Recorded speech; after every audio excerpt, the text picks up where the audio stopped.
চিকচিক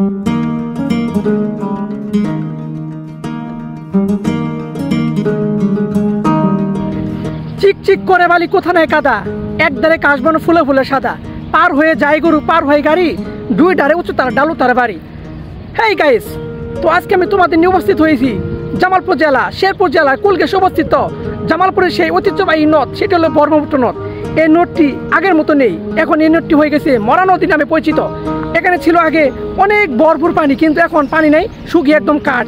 এই দেখো আমি নিচে বসে আছি একদম তলায়, আমি নদীর মাঝখানে, কিন্তু এখানে পানি নেই। চলো তোমাদেরকে আমি ঘুরিয়ে ঘুরিয়ে এই নদী সম্পর্কে কিছু বলবো এবং তোমাদেরকে আমি ঘুরিয়ে ঘুরিয়ে একটু দৃশ্য দেখাবো, তোমরা আমার সাথেই থাকো।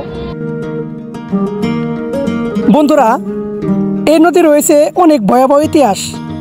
এই নদীটি এমন একটি নদী, নদীটি ছিল ওই পাশে, ভয়াবহ একটি বন্যার কারণে ওই পাশ থেকে নদীটি চর জেগে চলে আসে এই পাশে। তো এই নদীটি এখন পানি নেই, মারাত্মকভাবে শুকিয়ে গেছে। দেখো ডেজার দিয়ে বালু নিয়ে অন্য একটি জায়গায় দেওয়া হচ্ছে। কিছু নৌকা এই নদীতে আছে, কিন্তু বড় বড় কোনো নৌকা নেই। আর একটি ব্যাপার, একটি খালের মতো নল দিয়েই পানি যাচ্ছে অন্যদিকে, যেহেতু বড় একটি নদী। কিন্তু দেখো এখন ফসল ফলানো হচ্ছে, শুকিয়ে একদম কাঠ।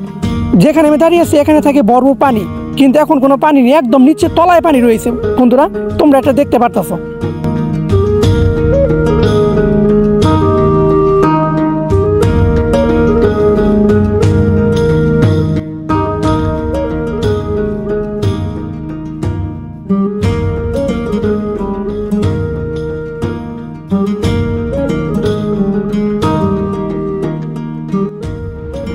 তো হাই বন্ধুরা, আপনাদের আমি ঘুরিয়ে ঘুরিয়ে জামালপুর ব্রহ্মপুত্র নদটি দেখালাম।